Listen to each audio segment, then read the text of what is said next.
दोस्तों ये रियल उपनिषद बुक है। पिछले वीडियो पे हमने जहाँ तक पढ़ा था उसके बाद यहाँ से शुरू करते हैं। तैत्तिरीय उपनिषद।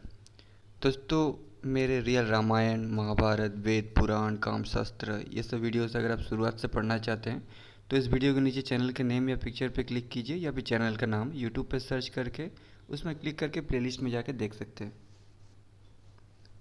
तो यहाँ पे तैत्तिरीय उपनिषद शुरू हो रहा है।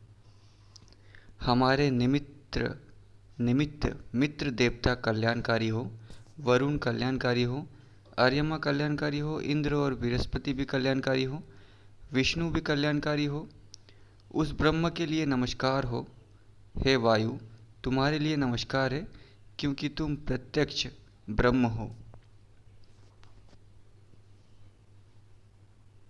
मैं तुम्हें ही प्रत्यक्ष ब्रह्म कहूँगा, रित और सत्य के नाम से भी कहूँगा।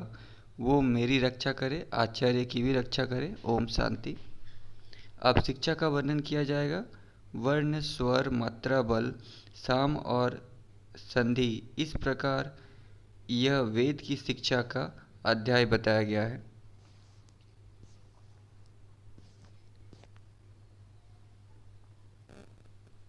गुरु शिष्य के संबंध में कहा गया है, हम दोनों समान रूप से बढ़े, हमारे ब्रह्म तेज की भी वृद्धि हो। हम इस प्रकार लोकों ज्योतियों विद्या संतति शरीर पंच अधिकरण और संहिता के उपनिषद व्याख्या करें। ये सब महासंहिता कही गई है। उसमें प्रथम लोक संबंधिनी है। पृथ्वी पूर्व दिशा रूप और स्वर्ण उत्तर दिशा रूप है। स्वर्ग और पृथ्वी की संधि रूप वायु इन दोनों का नियामक है।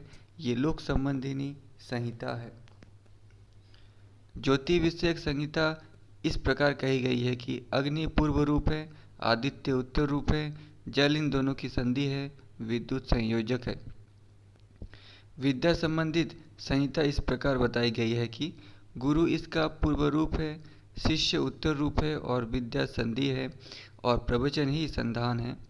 संतति से संबंधित संहिता इस प्रकार कही गई है कि माता पूर्व रूप है, पिता उत्तर रूप है, संतान संधि है और प्रजनन कर्म संधान है।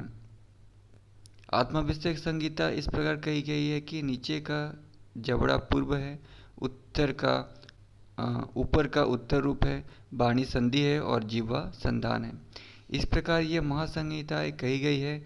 जो व्यक्ति पूर्वोक्त रूप से जान लेता है वो प्रजा पशु ब्रह्म वर्चस्व अन्न आदि और स्वर्गलोक आदि में प्रतिष्ठित होता है।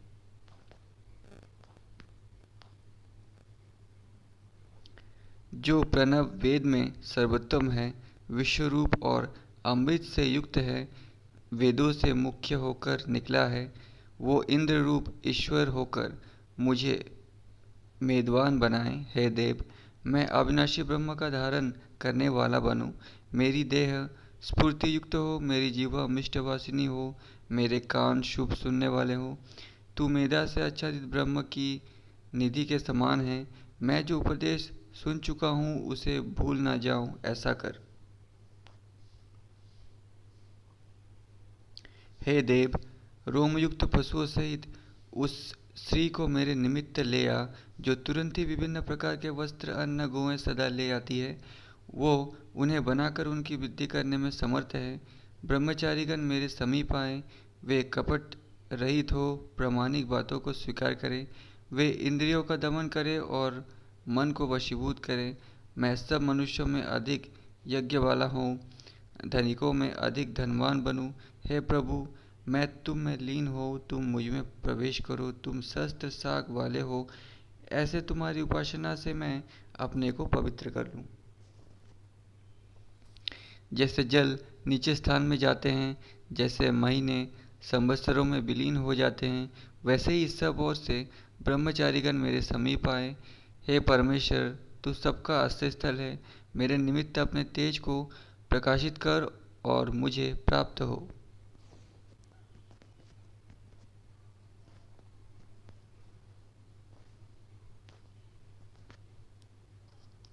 दोनों तालुओं के मध्य स्तन समान मांसपिंड लटकता है।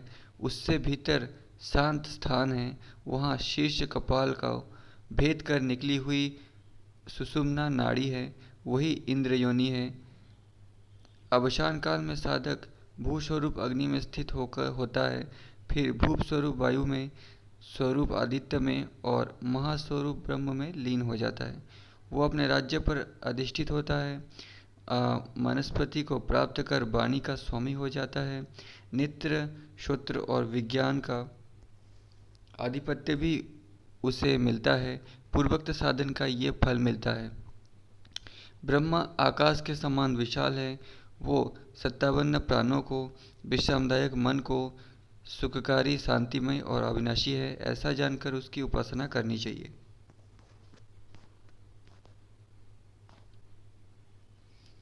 ओम ब्रह्म है, ओम ही विश्व है, ओम ही अनुकृति है। गुरुदेव, सुनाओ, ओम से ही साम गायक सामगान करते हैं। ओम ओम कहते हुए ही शास्त्र पढ़े जाते हैं। ओम से ही अधर्यु प्रतिगर मंत्र आरंभ करता है। ओम कहकर ही ब्रह्मा यज्ञ की अनुमति देता है। ओम से ही अग्निहोत्र की आज्ञा दी जाती है। ओम का उच्चारण करता हुआ अध्ययन प्रारंभ करने वाला ब्राह्मण ब्रह्म को प्राप्त करने की बात कहता है। ओम के प्रभाव से ब्रह्म की प्राप्ति होती है।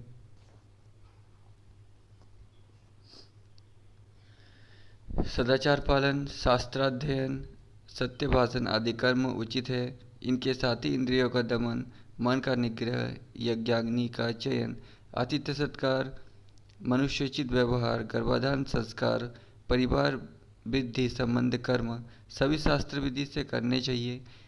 सत्य ही इसमें सर्वश्रेष्ठ है। इस प्रकार रथितर तनय सत्यवचा का कथन है। पुरुषिष्ट के पुत्र तपोनित्य ऋषि तप को ही श्रेष्ठ बताते हैं। मुद्गल तनय नाग ऋषि का कथन है कि स्वाध्याय ही सर्वश्रेष्ठ है, क्योंकि स्वाध्याय ही तप है। मैं इस विश्व वृक्ष का उद्देशक हूँ। मेरा यक्ष गिरि शिखर के समान उन्नत है। शस्योत्पादिका शक्ति संपन्न सूर्य में श्रेष्ठ अमृत है, उसी समान मैं भी अमृत रूप हूँ। तेज युक्त द्रव्य वाला हूँ, अमृत से अभिषक्त श्रेष्ठ मेधा से युक्त हूँ। त्रिशंकु ऋषि ने अनुभव और ज्ञान आधार पर ऐसा कहा।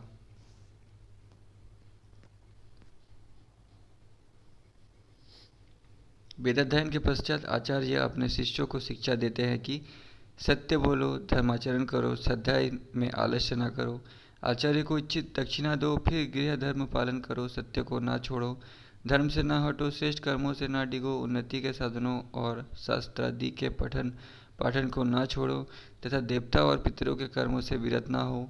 माता पिता को देवता समान समझो, आचार्य को देवता समझो, अतिथि को देवता मानो, दोष रहित कर्मों का करो, श्रेष्ठ चरित्र बनाओ, अपने से श्रेष्ठ ब्राह्मण को उच्च आसन दो। दान श्रद्धा पूर्वक और अपनी स्थिति के अनुसार देना चाहिए, परंतु बिना श्रद्धा के दान ना दे। दान लज्जा और भयपूर्वक भी दे, अर्थात दान ना देने में लज्जा आनी चाहिए और भय भी, परंतु जो दान दे वो विवेक बुद्धि से दे। कर्तव्य निर्णय की संख्या उपस्थित होने पर परामर्श कुशल धर्म की कामना वाले ब्राह्मण जिस प्रकार का आचरण करे वैसा ही आचरण करना चाहिए। यदि किसी अपराध का आरोप हो और उसके संबंध में कुछ शंका हो तो भी व्यवहार कुशल एवं धर्मज्ञ ब्राह्मण के अनुसार ही आचरण करें। यही आदेश और उपदेश है। वेदों का रहस्य भी यही है, इसी को अनुशासन कहा गया है। मित्र, वरुण, आर्यमा, इंद्र, बृहस्पति और विष्णु हमारे लिए कल्याणकारी हो। ब्रह्म और वायु के लिए नमस्कार हो। तुम ही साक्षात ब्रह्म हो, तुम्हें ही ब्रह्म कहा है। तुम ऋत और सत्य नाम से कहे गए हो। उस परमात्मा ने मेरी और आचार्य की रक्षा की है। प्रथम बलि समाप्त। ब्रह्मानंद बल्ली। ये कहा गया है कि ब्रह्म के जानने वाला साधक परमात्मा को प्राप्त कर लेता है। परम आकाश और हृदय गुहा में निहित सत्य ज्ञान वाले अनंत ब्रह्म को जो जानता है वो ब्रह्म के साथ ही सब भोगों का उपभोग करता है। परमात्मा से आकाश प्रकट हुआ, आकाश से वायु, वायु से अग्नि, अग्नि से जल, जल से पृथ्वी, पृथ्वी से औषधियाँ और औषधियों से अन्न की उत्पत्ति हुई। अन्न से मनुष्य हुआ, क्योंकि मनुष्यों का देह अन्न रस वाला है। यह सिर ही इस मनुष्य रूपी पक्षी का सिर है। ये बाहु दक्षिण पंख है, अंत बाहु वाम पंख है, आत्म मध्य अंग है, पांव ही पूंछ है। पृथ्वी के सभी प्राणी अन्न से उत्पन्न होते हैं, अन्न से ही जीवित रहते हैं और अन्न में ही लय होते हैं। अन्न सब में श्रेष्ठ है और सर्वसधि कहा गया है। जो अन्न को ब्रह्म मानकर उसकी कामना करते हैं वे उसे अवश्य पाते हैं, क्योंकि अन्न ही प्राणियों में श्रेष्ठ माना जाता है। यही सर्वसधि कहा गया है। प्राणी अन्न से प्रकट होकर उसी से बढ़ते हैं। वो खाया जाता है और अन्न भी प्राणियों का भक्षण कर लेता है, इसलिए अन्न कहा गया है। अन्न रस युक्त देह से भिन्न इस देह में निवास करने वाला प्राण रूप आत्मा है। उसी से देह व्याप्त है, क्योंकि उसका आकार भी देहधारी के समान ही है। उस आत्मा का प्राण सिर, व्यान, दक्षिण पंख, अपान, वाम पंख है। आकाश आत्मा और पृथ्वी पूंछ है। देव, मनुष्य, पक्षी आदि प्राणी प्राण के कारण ही चेष्टावान हैं। प्राण ही आयु है, इसलिए इसे आयु कहा गया है। जो मनुष्य प्राण रूप ब्रह्म के उपासक हैं वे पूर्ण आयु पाते हैं। यानी जो प्राण को ही ब्रह्म मान के उपासना करते हैं वो पूर्ण आयु पाते हैं, क्योंकि यही शरीरगत निवास करने वाला आत्मा है। इस प्राणमय पुरुष से अन्य भीतर निवास करने वाला आत्मा है। यह शरीर उसी से व्याप्त है, ये शरीर उसी के आकार का है, ये देह के अनुसार आकार का है। इसका यजुर्वेद सिर, ऋग्वेद दक्षिण पक्ष, सामवेद वाम पक्ष आदेश आत्मा है। अथर्व और अंगिरा ऋषियों द्वारा अवलोकित अथर्व के मंत्र पूंछ और प्रतिष्ठा है।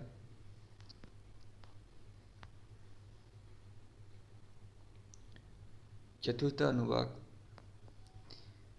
जिस ब्रह्मानंद की प्राप्ति के लिए प्रयुक्त मनयुक्त वाणी उसे ना पाकर लौटती है, उनका ज्ञाता विद्वान कभी भयभीत नहीं होता। पूर्वोक्त अन्न रसमय शरीर की आत्मा ही परमात्मा है। पूर्वोक्त मनोमय मनुष्य के अंदर में निवास करने वाला आत्मा विज्ञान से युक्त है। ये देह या आत्मा में ही व्याप्त है। ये पुरुष ही आकृति के समान होने से ही पुरुषाकार कहा गया है। उसका सिर श्रद्धा ही है, ऋत दक्षिणा पक्ष और सत्य वाम पक्ष है। योग इस देह का मध्य भाग है।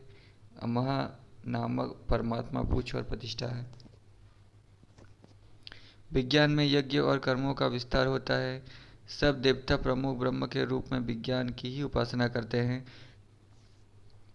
जो विज्ञान को ब्रह्म का रूप जानता है उसमें प्रमाद नहीं करता। मतलब विज्ञान को जो ब्रह्म मानता है वो प्रमाद नहीं करता, वो दुख नहीं करता। वो पापों को अपने देह रहते ही त्याग कर सब भोगों को पाता है। शरीर में निवास करने वाला आत्मा ही परमात्मा है। पूर्वोक्त विज्ञान में जीवात्मा से अन्य देह में रहने वाला परमात्मा है। ये उससे पूर्व व्याप्त है। वो परमात्मा भी पुरुषाकार है। उसकी इच्छा ही सिर है, मोद दक्षिणा पंख, प्रमाद वाम पंख और आनंद देह का मध्य है। ब्रह्म पूज और आश्रय स्थान।